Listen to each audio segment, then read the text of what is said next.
వృశ్చికం వారికి కనుక చూసుకున్నట్లయితే మీకు ఈ అష్టమ లాభాధిపతి అయినటువంటి బుధుడు పంచమ స్థానంలో కుజ శనితో కలుస్తున్నాడు.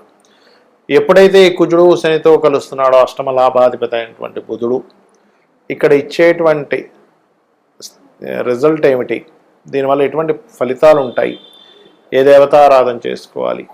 ఇంకోటి ఏంటంటే ఇక్కడ బుధుడు మీకు ఏప్రిల్ 9 నుంచి దీని ప్రభావాన్ని చూపిస్తుంది. ఏప్రిల్ 11వ తేదీ ఎంటర్ అవుతాడు, కానీ ఏప్రిల్ 9 నుంచే దీని ప్రభావం ఉంటుంది దేశకాల పరిస్థితుల మీద కానివ్వండి, వీటన్నిటి మీద. అదేవిధంగా ఎప్పుడైతే మీకు ఈ కుజుడు కూడా 6వ స్థానంలోకి వస్తాడు వృశ్చిక రాశ్యాత్, దీనివల్ల కలిగే ఫలితాలు, ఏ దేవతారాధన చేసుకోవాలి, ఎటువంటి విషయాల్లో జాగ్రత్తగా ఉండాలనే అంశాలు చెప్తుంది. నేనైనప్పటికీ చెప్పిస్తుంది సాక్షాత్ లలిత అమ్మవారిగా భావిస్తూ ఆ లలితాంబిక అమ్మవారి యొక్క అనుగ్రహం మీకు పరిపూర్ణంగా కలగాలని మనస్ఫూర్తి కోరుకుంటూ, ఇక్కడ ఏంటంటే ఎప్పుడైతే మీకు ఈ గ్రహాలు అంటే చూడండి, ఈ వృశ్చికం వారికి షేర్ మార్కెట్ విషయాల్లో చాలా జాగ్రత్తగా ఉండాలి. 2, 5 అధిపతి అయినటువంటి గురువుతో బుధుడు పరివర్తన ఒకవైపు, రెండో వైపు పంచమ స్థానంలోకి ఎంటర్ అవుతున్న బుధుడు.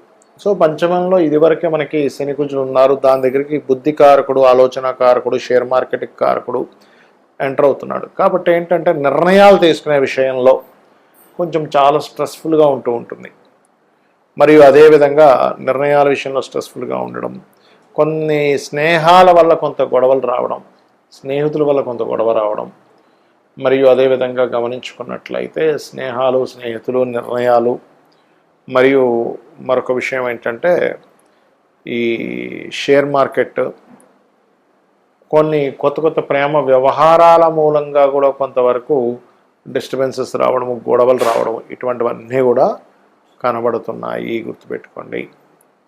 అలాగే మరొక విషయం ఏంటంటే ఇక్కడ గమనించినట్లయితే ఈ యొక్క గ్రహస్థితి ఏదైతే ఉందో, అంటే ఈ గురువు కేతువు పరివర్తన దీనివల్ల, ఇంకోటి ఏప్రిల్ 9 నుంచి దీని ప్రభావం ఉంటుందని చెప్పుకున్నాము. కాకపోతే మే 12 నుంచి మనకి శని నుంచి కుజుడు మారిపోతున్నాడు. కాకపోతే ఆయన అగ్నితత్వ రాశుల్లోకి వెళ్తున్నాడు, గుర్తుపెట్టుకోండి, అగ్నితత్వ రాశుల్లోకి. సో ఎప్పుడైతే అగ్నితత్వ రాశుల్లోకి వెళ్తాడో దేశకాల పరిస్థితుల్లో అగ్ని సంబంధించిన పెరుగుతాయి. కాకపోతే మీకు కొంచెం కాంపిటీషన్ లక్షణాలు, శత్రువుపై జయం ఇవి కూడా ఇస్తాడు.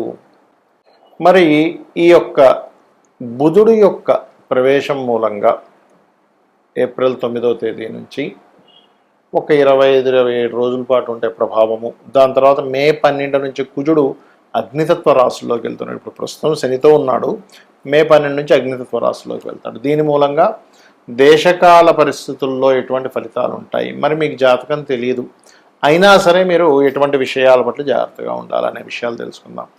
మొట్టమొదటిగా ఈ ఇంటర్నెట్ కారకుడు బుధుడు, గుర్తుపెట్టుకోండి.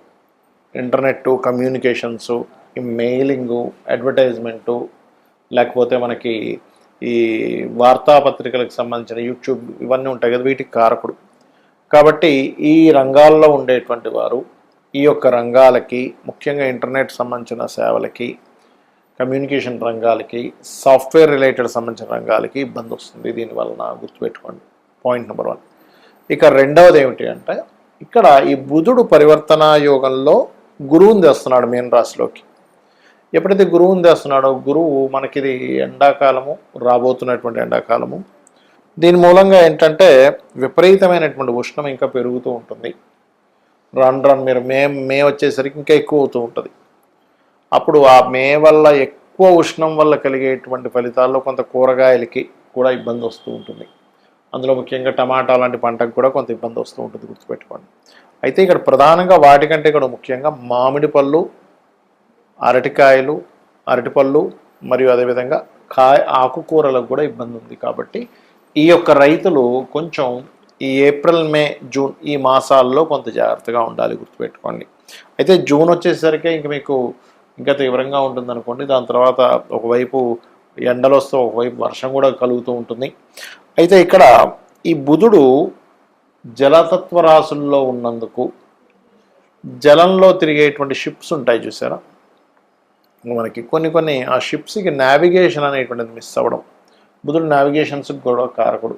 అంటే మనం ఎటు వెళ్తాము, ఏంటి, ఎలా ఉంటుంది అనేటువంటి వాటికి కారకుడు. ఈ నావిగేషన్స్ కూడా మిస్ అవ్వడము, ఈ ఎయిర్పోర్ట్స్ దగ్గర లేకపోతే మన ఈ ప్రయాణం చేసేటువంటి ఫ్లైట్లు సంబంధంగా కూడా కొంతవరకు ఇబ్బంది రానుంది ఈ యొక్క సమయంలో. ఎందుకంటే వాయుతత్వ రాసుల్లో ఉండేటువంటి గురువు బుధుడితో పరివర్తన యోగం వల్ల మరలా మీకు ఇక్కడ ఈ యొక్క శని కుజులతో సంబంధాలు ఉంది. కాబట్టి ఫ్లైట్లు నడిపేవారు, ఫ్లైట్లు నిర్వహించేవారు, లాస్ట్ టైం కూడా మనం చెప్పుకున్నాం, అప్పుడు ఒకసారి మనకి 1200 ఫ్లైట్ల దాకా ఆగిపోయి చాలా ఇబ్బంది అయింది చాలామంది ప్రయాణికులు.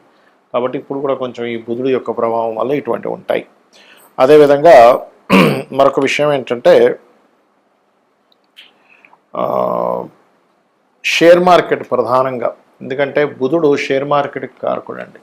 అయితే ఈ షేర్ మార్కెట్ విషయంలో కూడా ముఖ్యంగా 4 రాసుల వారికి మరింత ఎక్కువ ఇబ్బంది ఉంది. ఎవరెవరు అంటే వృషభము, సింహము మరియు వృశ్చికము, కుంభము. ఈ 4 రాసుల వారు షేర్ మార్కెట్ రిలేటెడ్ సంబంధించినటువంటి అంశంలో చాలా చాలా చాలా జాగ్రత్తగా ఉండాలి.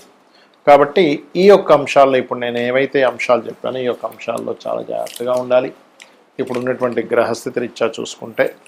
మరియు మరొక విషయం ఏంటంటే ఇప్పుడు మనకి చాలామంది ఏమనుకుంటున్నారంటే ఈ సీజ్ ఫైర్ అవుతుంది కదండి, ఈ సీజ్ ఫైర్ అంటున్నారు కదా, ఆగిపోద్దామనుకుంటున్నారు, కానీ ఆగదండి. ఈ యుద్ధం అనేటువంటిది ఎలా ఉంటుందంటే ఒకవైపు సీజ్ ఫైర్ ప్రకటించినట్టే ప్రకటిస్తారు, నెల రోజులు 15 రోజులు అని, మళ్ళీ ఇంకోవైపు చూస్తే ఎక్కడో బాంబు పడుతూ ఉంటుంది.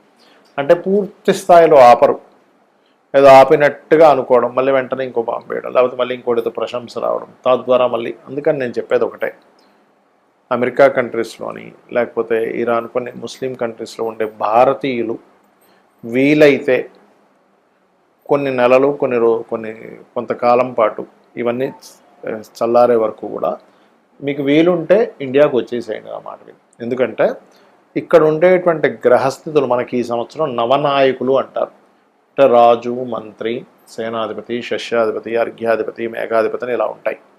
ఇందులో ఈసారి మంత్రి కుజుడైనందుకు ఈ యుద్ధ సంబంధించినటువంటి విషయాలు అనవసరంగా పడుతూనే ఉంటారు. ఎందుకంటే ఒరిజినల్గా అయితే మనం ఎవరూ కూడా యుద్ధం రాకూడదనే కోరుకోవాలి మనస్ఫూర్తిగా. కారణం ఏంటంటే యుద్ధం వల్ల ఎవ్వరికీ లాభం లేదు, నష్టం తప్పితే. అయినా సరే ఇక్కడ ఏంటంటే ఇవి ఊరుకోవన్నమాట. అంటే ఇప్పుడుండే పరిస్థితులు ఎలా ఉంటాయంటే ప్రతి ఒక్కరికి కూడా లేదు నేను బాంబే వేస్తా ఏదైతే ఏదైంది అనే ఒక తెలియని ఒక డేరింగ్ దీన్ని తీసుకొస్తూ ఉంటుంది.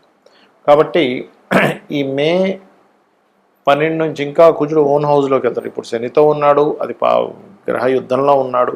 ఇక యుద్ధం అయిపోయి చల్లారిపోద్దాం అనుకుంటాం, కానీ అలా కాదు. ఇక్కడ ఏమవుతుందంటే ఎప్పుడైతే ఈ యొక్క బుధుడు ఈ కుజుడు ఓన్ హౌస్లోకి వెళ్తున్నాడు, ఇది ప్రభావం చూపిస్తూ ఉంటుంది. మరి జాతకం లేని వాళ్ళు ఏం చేయాలి, జాతకం తెలియని వాళ్ళు ఏం చేయాలి అంటే నవగ్రహాల్లో ప్రత్యేకంగా కుజ, బుధ, శని గ్రహాల దగ్గర దీపారాధన చేయండి.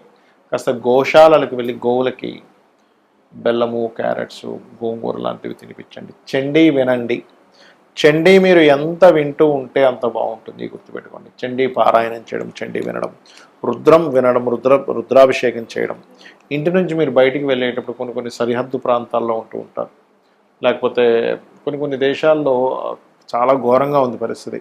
అలాంటి దేశాల్లో ఉండేటువంటి వారు కాస్త మీరు ఇంటి నుంచి బయటికి బయలుదేరేటప్పుడు మీ యొక్క ఇష్టదైవాన్ని మనస్ఫూర్తిగా తలుచుకొని అమ్మ నువ్వు ఉన్నావు, నువ్వే నన్ను రక్షిస్తావనే బలమైన నమ్మకంతో బయటికి వెళ్ళి రండి. అప్పుడు ఏమవుతుందంటే ఎటువంటి ఇబ్బంది మీకు కలగకుండా ఉంటుంది. శ్రీమాత్రే నమః.